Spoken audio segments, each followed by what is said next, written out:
Bebí, fumé, me enamoré, metí la pata, metí... Seguimos en nuestra mañana de Periodismo Z acá por FM Rock, la 103.3, y hoy con el orgullo, la felicidad de tener dos invitados de lujo, realmente dos personas vinculadas a la educación en distintos ámbitos, ¿no? Estamos con la querida Chela Acuña, no la podemos llamar de otra manera que no sea Chela Acuña, Chela, claramente maestra de toda la... Acérquese un poquito al micrófono, Chela. Compañera de ustedes, y ahí está. Claro, también en el Consejo Escolar estuvimos trabajando alguna época. Y además, bueno, usted ha sido formadora de docentes también. Siempre cuando alguien quiere cursar o concursar para ser directivo, ahí está Chela dándole una mano. Al pie del cañón dándole una mano. Y del otro lado tenemos al querido Augusto Pastore, maestro de básquet. Si a ella le decís Chela, a mí decime pelado. Porque bueno, es que no me animo a decirle pelado. Decime.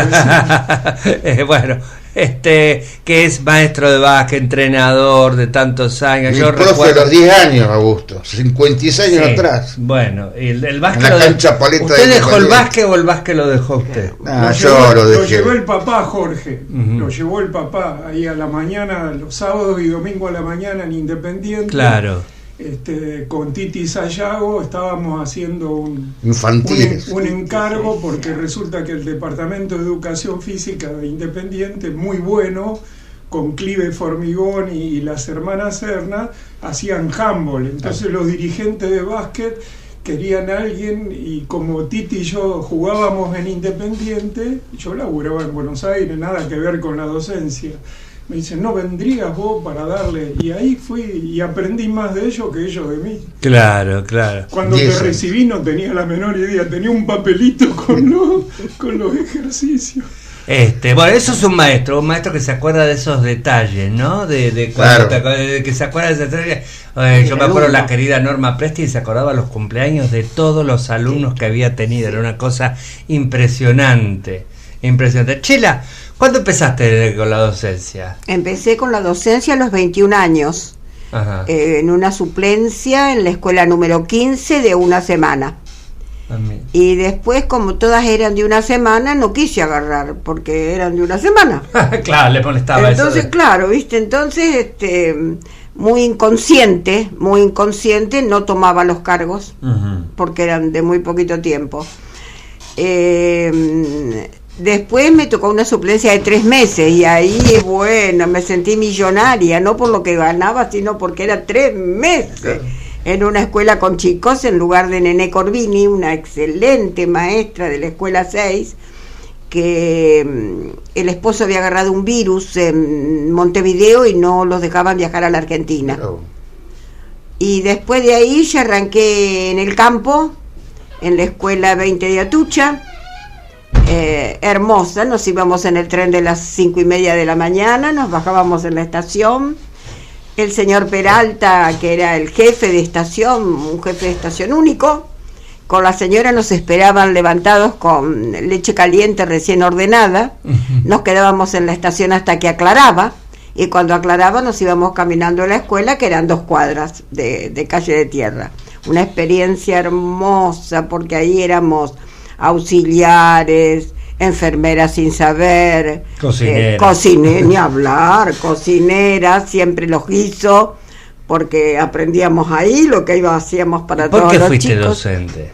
¿Por qué fuiste maestra? ¿Por qué fui docente? Porque tuve una maestra de primer grado a la que admiré, que era María Teresa Mejid. Y fue un amor hacia esa maestra, una admiración de verla con su guardapolvo blanco cruzado largo, sus mocasines y el modo que nos hablaba a nosotros los alumnos. Nunca gritó, nunca se enojó, nos bancaba a todos con un cariño y con un amor que para abril ya sabíamos leer en primer grado con ella. Empezábamos las clases en marzo.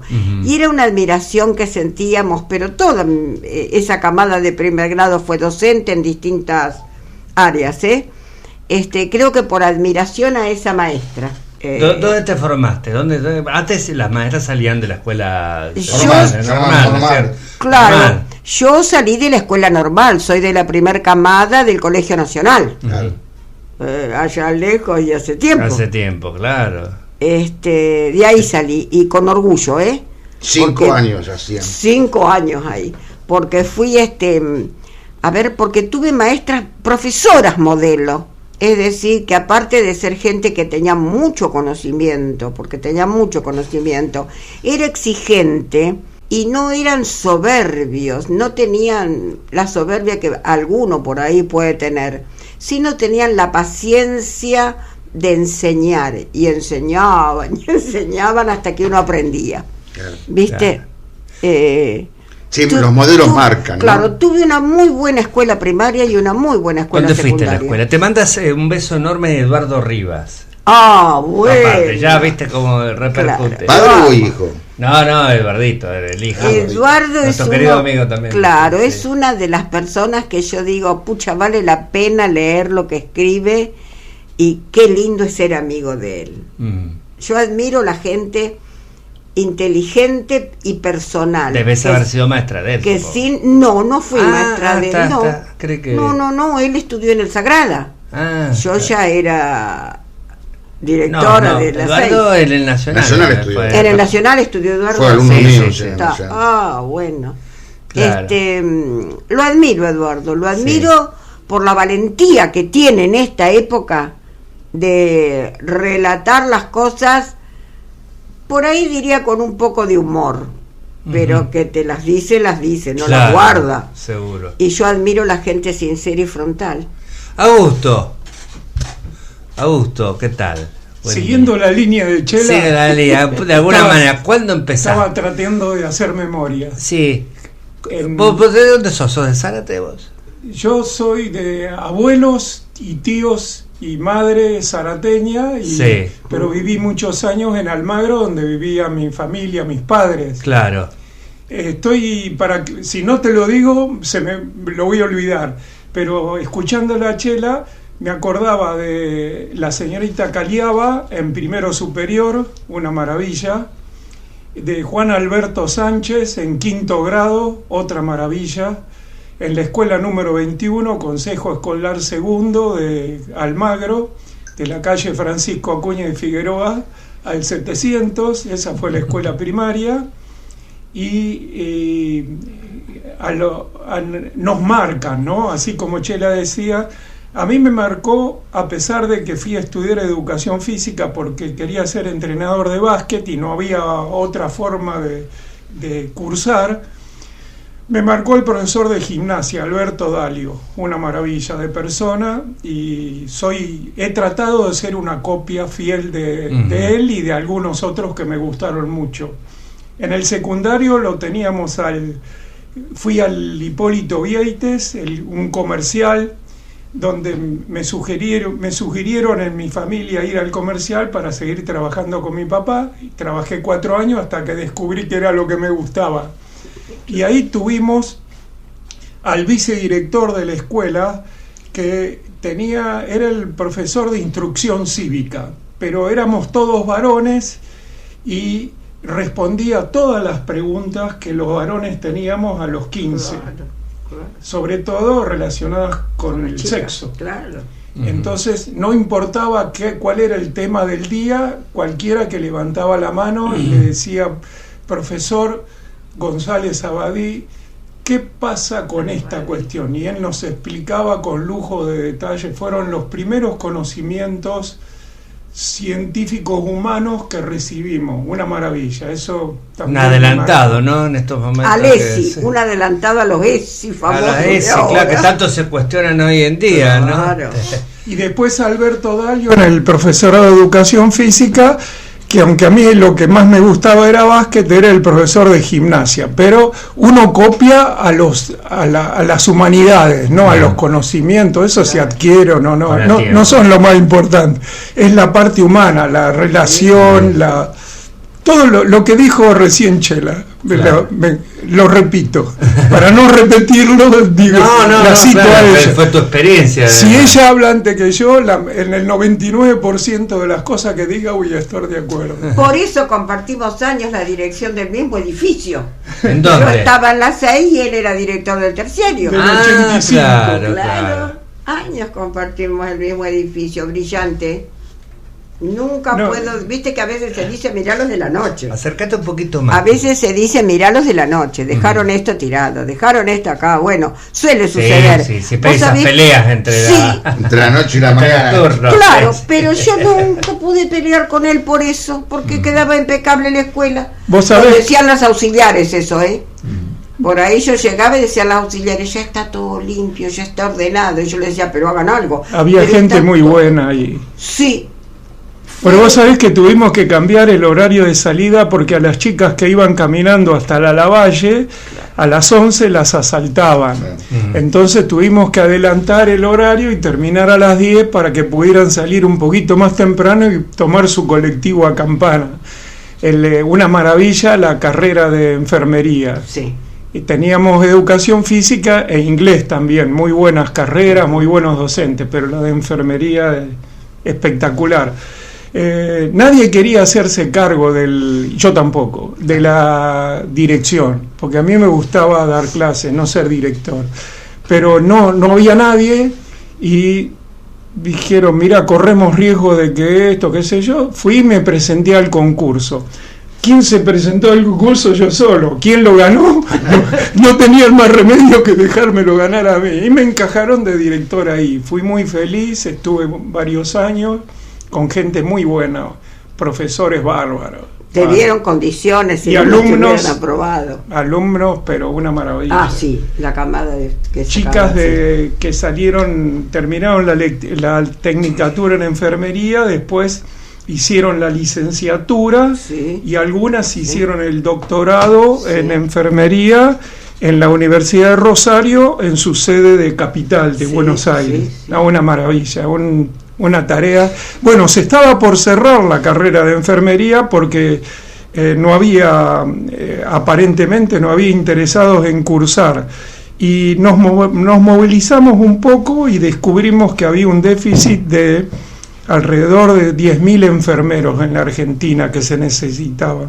Salimos a los medios, difundimos, y últimamente la última directora, que creo que ya se jubiló, que es Silvina Vázquez, me contó que el instituto tenía 800 alumnos y están en el industrial, porque ahí en la 6, viste, en los banquitos chiquitos, había clases que la mitad de los alumnos estaban en el aula y la mitad en el pasillo. Todo esto que está diciendo Augusto, esto de ir a buscar las posibilidades de que una carrera continúe, ¿no?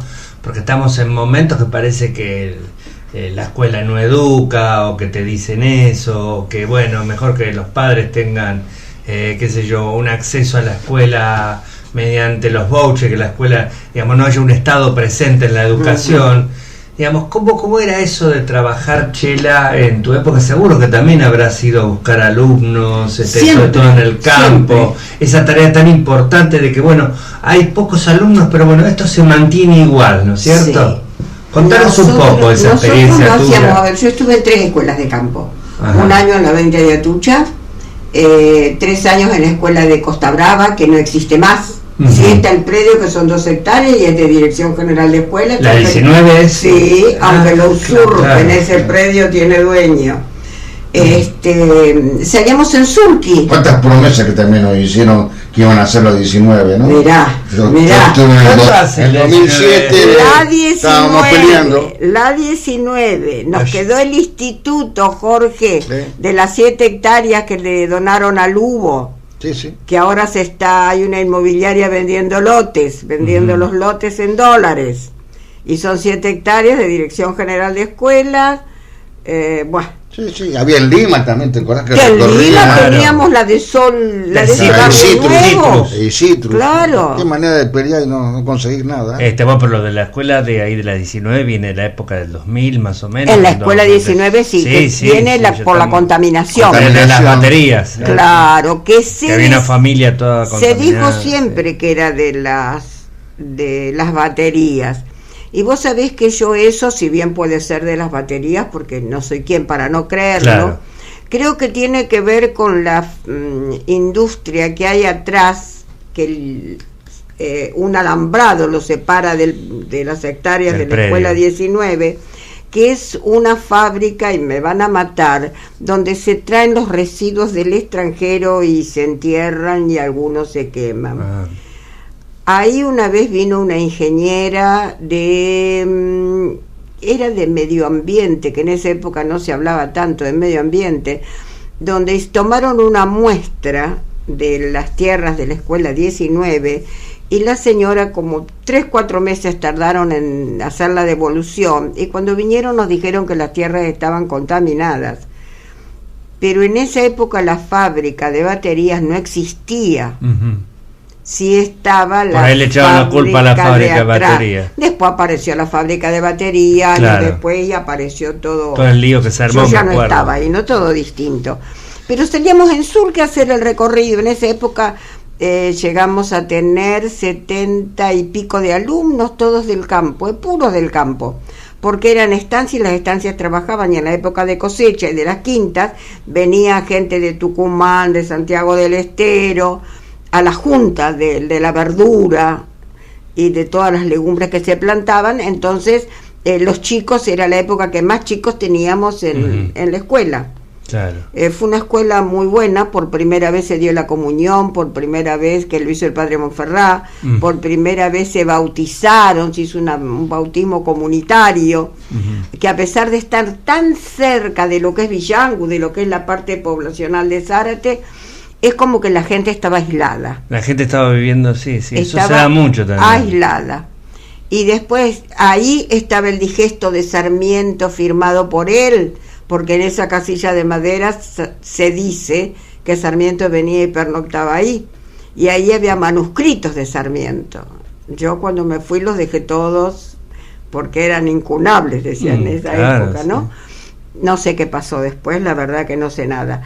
Y después estuve 3 años en la escuela que hoy es la Florida. En esa época era la pesquería, la 14 de la pesquería. Bueno, también salíamos ahí caminando, y si no, un señor que tenía leche, vendía la leche, Galeano, nos preparaba después que hacía el reparto de leche, que llevaba la ruta, porque pasaban los camiones de la Serenísima a buscar, nos preparaba el carro con cuero de oveja, arriba de los agujeros donde iban los tarros, y ahí salíamos las maestras a recorrer los lugares que no conocíamos. Llegábamos hasta cerca de Escalada. Antes de la Serenísima pasaba Ulit. Claro. La de Campana. Claro. Antes pasaba la de Campana, sí. Ulit era de una familia de Zárate, tengo entendido, ¿no? Sí, de la empresa. ¿O estoy equivocado? No, la verdad que no sé. La verdad que no lo conozco eso, no lo sé, por eso, viste, me callo. No, está bien. Pero se salía. Y ahora quienes están haciendo, y yo la admiro, es la gente de adultos, que tiene como inspectora la señora Giselle Miranda, la doctora Giselle Miranda, que fue muchos años directora de la TRE, fue docente, excelente. Alumna mía en el CENS también. Fue alumna tuya, qué maravilla. Porque estudió de grande. Bueno, es para felicitarla, porque sale todos los días con sus docentes. Tuvo en Suteba también. Secretaria gremial de Suteba. Según el lugar, a la escuela que ella visite, y ahí salen a hacer inscripción de alumnos y a buscar, y son adultos, y convencen, porque es una barbaridad la cantidad de alumnos que tiene. Entonces creo que eso de salir se hizo siempre de distinta manera. Nosotros lo hicimos acordándonos en el campo porque hacía falta, y después acordándonos de que lo hacían los primeros jardines de infantes de Zárate, donde las directoras salían a los barrios a buscar los nenitos de jardín, a avisar que había un jardín en el barrio y a buscar nenitos. Y una vez hablando en primaria decíamos, pero ¿y si las jardineras lo hacen? ¿Por qué no lo podemos hacer nosotros? ¿Qué lo impide? Y no, nada lo impide. Es la decisión de uno trabajar en grupo y salir juntos a buscar. Claro. Creo que tiene que ver con eso. Hoy Zárate carece de escuelas. Hay más de 40 asentamientos y ningún asentamiento tiene ni jardín de infantes, ni escuela primaria, ni secundaria. Por lo tanto, hay infinidad de chicos sin escolarización, y eso es grave. Y eso lo tienen que ver los aumento de marginalidad. Claro, lo tienen que ver, la Fuera del famosa sistema. UGD lo tiene que ver al tema, ¿está? Y el municipio. Eso. Son los ámbitos que tienen que trabajar juntos, dejando ideas políticas partidarias afuera, porque en la educación lo partidario no sirve más que para conseguir cosas en algún lugar que uno necesita. Pero creo que Zárate carece de escuelas y los predios los tiene. Los predios los tiene. ¿Viste? El terreno está. Falta la decisión de pedir a una escuela que tenga un plano, si uno no tiene gente para hacerlo, llevar ese plano, instalarse allá con el termo y el mate para el que toma mate y esperar que lo atiendan hasta lograr la construcción de los edificios. Seguro.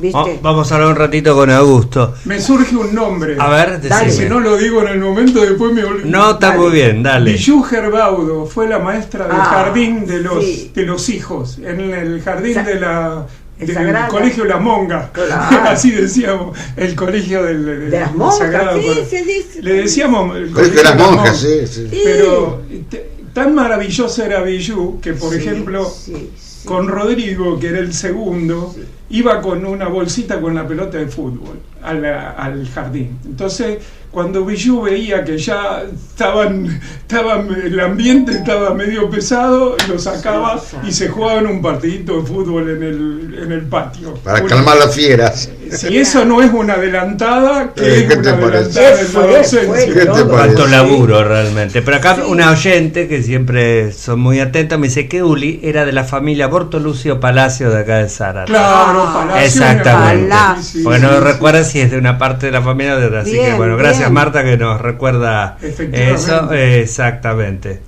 Se decía como que era de Campana, pero sí, eso era, no sé Eran por qué, de- si tenía- estaba en el territorio de Campana o qué, la usina, ¿no? Donde recibían la leche. Pero bueno, La lechería sí. famosa. Pero la lechería era esa que estaba por el campo de Llamer. Claro, la por ahí. Ruta 9. Exactamente. Claro, Sí, donde sí, hay sí, un hotel, sí. en esas tierras era la Por ahí, lechería. exacto. Yo tenía esa Ahí idea. las campanas. Siguiendo la línea tuya, que es, me voy a guiar durante toda la charla por lo que decís vos. Generaciones Yo tuve la iguales, inmensa así. fortuna de tener como alumnos a chicos de Formosa, de Misiones, de Corrientes y de Entre Ríos en la escuela de prefectura, donde trabajé muchos años. Primero como profe, me llevaron primero para hacerme cargo de la escuadra de básquet, después seguí enseñando a nadar y terminé cuando se retiró Orlando como jefe del departamento. Y ahí pude trabajar hasta los 75 y me gustaría seguir haciéndolo, pero a los 75 vino una orden desde arriba que porque pasó a ser de instituto terciario a instituto universitario. Y entonces la disposición es que a partir de los 65 no podés estar más al frente de alumnos a nivel universitario. Y es el mejor momento de los docentes. Más madurez intelectual y todo. Así como las maestras están en su mejor momento a los 50. Con Claro. todo respeto lo digo, ¿no? Porque, No, pero tenés razón, sí. y me tuve que Sí, ir porque tenés razón. no es que me echaron, pero no podía seguir trabajando. Está Así como que los jueces. duré hasta los 75. Hasta los 75 nomás, Hace como los jueces. Hace 5 que estoy jubilado y extraño como loco la Sí. actividad. Ujú. Pero Sí, qué- yo qué te quería desgracia preguntar. extrañar. Hablaste de maestro, disculpame. No, por favor, nombró Jorge. Saco a pasear otro la tipo de- perra, hago cocino, hago los mandados. Estás en otro- el bar también. Nombró a Monferrat, que también de alguna manera es un maestro, ¿no? Sí. Monferrat. Ah, Monfer, Pero el cura, sí. sacerdote. Las enseñanzas no solamente religiosas, sino humanas, ¿no? Sí, sí, Las un cosas tipo- que ha hecho por la comunidad. Me Sí. nombró y me acordé de eso, ¿no? Sí. Ya que estamos con Monfer, homenaje a maestros. en el año 77, 78 hizo una misa por los desaparecidos. Sí. Me acuerdo porque yo fui con Sí, mi mamá, sí, por sí. una persona. Lo mandaron a conocida. Mateo después. Sí, sí, Lo mandaron a dar. Claro, después lo seguir a mandaron. misa a Mateo, lo que- mandaron. pero un tipo muy comprometido. Sí. Muy comprometido. Pero yo te quería preguntar a vos, Augusto, porque vos también fuiste parte de formador de una generación Te me extraordinaria. escapaste raspando vos. ¿Por qué? Porque yo a todos los saltos los quería hacer jugar al básquet. Claro, bueno, yo practiqué un poco, pero era malo jugando. Sí, iba a los veranos a Independiente, por eso. Pero usted fue parte de una generación, digamos, como entrenador de Independiente extraordinaria, que también tuvo su correlato en el Colegio Industrial, porque me acuerdo aquel campeonato, que fue un campeonato argentino que ganó el Colegio Industrial en el año 78, sí. 79. El 78, sí. 78, sí. Que después lo fuimos a esperar ahí a la... En Embalse Río Tercero. Embalse Río Tercero. Y lo escuchamos el partido en el taller del Industrial por la radio. Lo transmitió Diego Castro, sí. Era la radio nuclear. La radio nuclear, claro. Y el enviado de Rivadavia al torneo ese era Marcelo Tinelli, que se hizo amigo de los muchachos, era un chico joven, ¿no? Cuénteme un poco esa experiencia, toda esa experiencia, digamos, de Independiente y de lo que significó. Bien, 10:04 de la mañana y ya empezamos la segunda hora de Periodismo Z. Después de Augusto y Chela vamos a estar acá en nuestro estudio con Juan Manuel Laolita. Vamos a hablar un poco de derechos humanos, de la PDH, de un juicio que empieza la semana que viene. Con él vamos a hablar, va a venir a la radio al final, lo íbamos a llamar por teléfono, pero ha tenido la deferencia de venir en un ratito nomás. Y al final vamos a hablar con Juan Seré, que es director de teatro, y con él vamos a hablar sobre un estreno esta noche acá en el Teatro Anexo Fantasma. Les recomiendo que vayan a Anexo Fantasma, un hermoso lugar de teatro acá en la ciudad de Zárate, donde después se puede comer algo, se puede tomar algo y se pasa un grato momento. Pero Augusto, queríamos hablar de lo que significó el básquet. Vos fuiste un formador de básquet, de grandes jugadores de básquet de la ciudad de Zárate, y recordamos aquella gesta del Colegio Industrial que fue un poco independiente, porque la base era el equipo de Independiente. Sí, en realidad me gustaría hacerte una síntesis de cómo terminó eso así. Cuando ya llevábamos varios años trabajando en la escuela industrial, llegó un proyecto, una autorización de la Dirección Nacional de Educación Física y Deportes que nos permitía a nosotros armar poner en práctica un proyecto en la escuela donde en primer año le mostrábamos los deportes que íbamos a hacer a partir de segundo. Iba todo el primer año junto y tenían un mes de una actividad, otro mes de otra. Y a partir de segundo, la primera semana de clases, pasábamos por las aulas y los chicos elegían el deporte. Pero eso implicaba que no solamente elegían el deporte, sino que elegían el profesor, el lugar y los días de clase. Uh-huh. Algunos tenían que elegir lo que les resultaba más cómodo para su desarrollo, por dónde vivían, por las ocupaciones que tenían y demás. Eso nos permitió trabajar muchos años.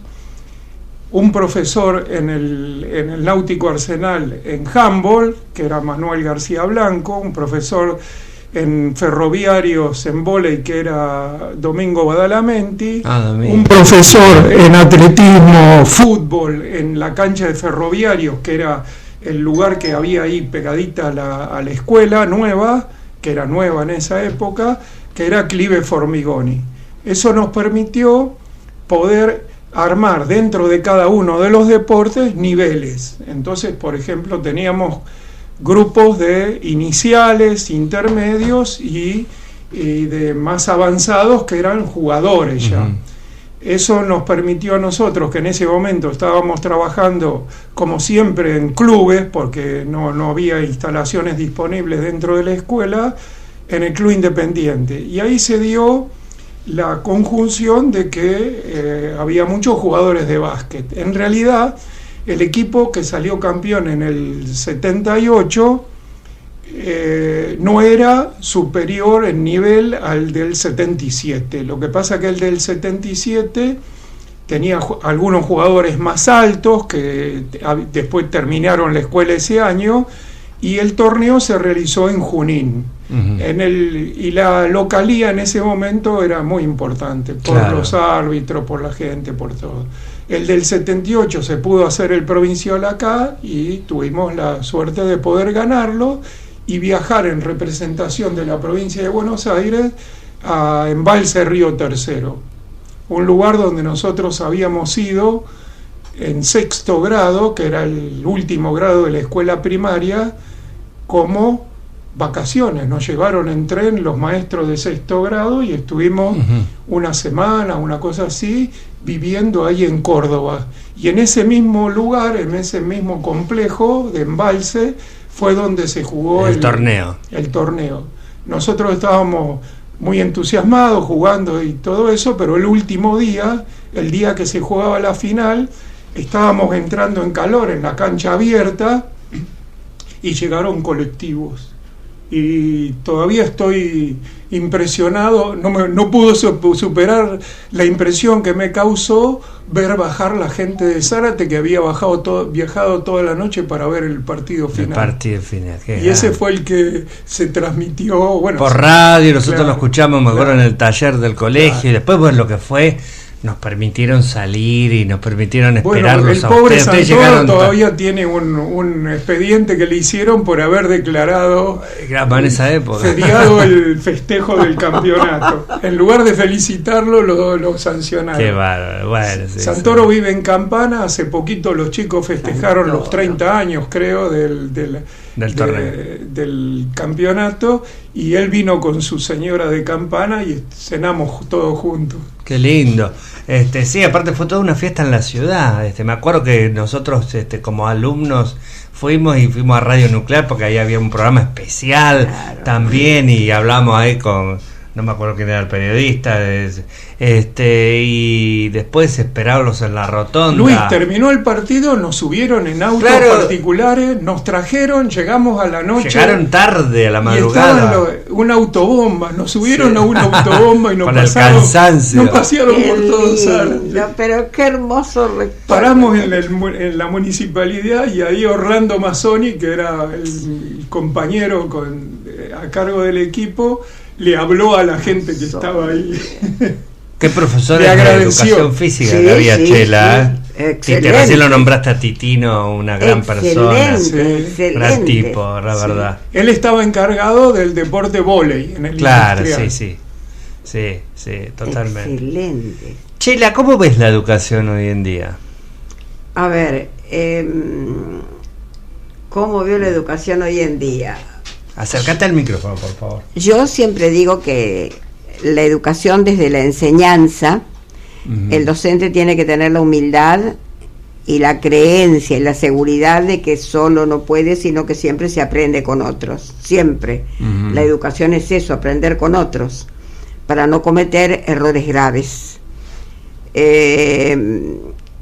Veo que, de todas las ramas, en todas se trabaja, y en todas hay docentes que van por vocación, que tienen mucho conocimiento, otros tienen mucha didáctica, que es lo que hace falta para llegar a los chicos, otros les falta tal vez un poco de lectura, a otros tal vez les falta profundizar estrategias, aprender estrategias para llevarlas al aula, para tener mejores resultados. Creo que todo es perfectible, y si yo tuviera que poner en porcentajes, diría que hay un 60% muy bueno, que hay un 20% que podría ser mejor, y que hay un 20% que debería replantearse si su vocación es la enseñanza. Sos dura, Eso respecto al docente. Claro. Y respecto a los institutos terciarios, creo que hay una materia que no se da, que es la de política educativa, donde no se enseñan, al menos por lo que converso hay una con materia estudiantes, educativa, donde sí, la materia está, pero por ahí el docente no conoce reglamento, no conoce estatuto, no conoce la normativa. Política educativa no es lo mismo que política partidaria. Política educativa es la historia de la educación a través de las normas legales, que son de cumplimiento obligatorio. Es muy importante que un docente conozca las normas. Gusten o no. Y creo que ahí está la falla. Hay muchos docentes que no conocen, y creo que deberían los profesores de los institutos terciarios hacer más hincapié, ellos como docentes de institutos terciarios, y sé que esto me va a costar muchísima crítica, enseñar a enseñar. Qué lindo lo que decís. Enseñar a enseñar. Enseñar a enseñar. Porque si yo le doy el libro para que el alumno la fotocopia, porque tampoco leen libros enteros, leen fotocopias de capítulos, de didácticas o de autores, pero no se les enseña a profundizar la didáctica, el método, la técnica o la estrategia que el docente tiene que usar en el aula para que el alumno aprenda. Y sí. Entonces hacen lo que pueden y como pueden, y los docentes que trabajan en grupo se enriquecen de los grupos, pero están los que por distintas circunstancias de la vida o personales no pueden estar en grupo de pares para aprender de esos pares o para consultar sus dudas. Entonces creo que ahí vienen los grandes problemas de aprendizaje, más allá de la familia, más allá de la casa, más allá de la situación económica, más allá de que al chico le guste o no le guste la escuela, más allá de todos los factores externos que pueda haber. Creo que la escuela puede y debe mejorar muchísimo. Coincido en todo lo que decís. ¿Viste? Más allá Chela. del jardín, porque los chicos de jardín salen sabiendo un montón y después como que todo ese aprendizaje se va perdiendo. Coincido en ¿Viste? todo lo que estás diciendo y solamente me animaría a agregarle que uno de las cuestiones importantes también sería que tenemos que aprender a aprender, ¿no es cierto? Ni hablar, es fundamental. Porque yo creo, a mí me parece que más que nos gusta enseñar, nos gusta aprender, y a partir de ahí, entonces eso es lo que se transmite. Sí, ¿no? Totalmente de acuerdo, yo lo pensaba comparto. en lo que decía Chela, el docente, digamos, Sí. quizás lo de tu generación y después Sí, también, sí. ¿no? Era muy era lector, o sea, vos leías literatura, leías, Sí o ibas sí. al teatro, Sí, ibas a sí, veías sí, mucho sí. cine, más el cine tuyo de cerca de 60, 70, Sí, tan sí, de sí, vanguardia. Y ustedes los que hacen deporte, ¿cómo ves al joven con el deporte, el chico con el deporte hoy? Porque yo me acuerdo el querido Miguel Efferman que decía, se quejaba en alguna época que los pibes que hacían remo, porque el remo es un deporte que requiere mucha cosa, requiere mucha dieta, requiere todos los deportes en línea general, pero el remo particularmente, y él veía en algún momento que los pibes no querían saber nada con todo ese sacrificio, los padres también decían, no, que mi hijo tiene que salir conmigo, qué sé yo, y no estaba ese sacrificio del deporte. ¿Cómo lo ves en el deporte? Bueno, ahí indefectiblemente tengo que entrar en un tema que me parece que es clave, que es los conceptos, diríamos, básicos, los cimientos, los conceptos, si me puedo tomar la libertad de decir filosóficos. La especialización deportiva temprana fracasó en todo el mundo. Uh-huh. El concepto del que participo y que condujo durante 16 años en el Club Náutico el profesor Anzuinelli es la escuela de formación deportiva, donde los chicos, sin apurarse, sin mandarlos cuando todavía tienen pañales o para sacárselo, Claro, pues eso también es para importante. depositarlos Sí, en el algún club, lugar. lo depositan en el club. Claro, sí, que vean un poquito de todo, ¿no es cierto? Que puedan aprender a jugar al ajedrez, a nadar, a remar, a patear, a cabecear. No soy partidario de la especialización deportiva temprana, que implican escuelas deportivas donde el papá, la mamá o el abuelo lo lleva a los 5 años para que aprendan algo. Eso no funciona.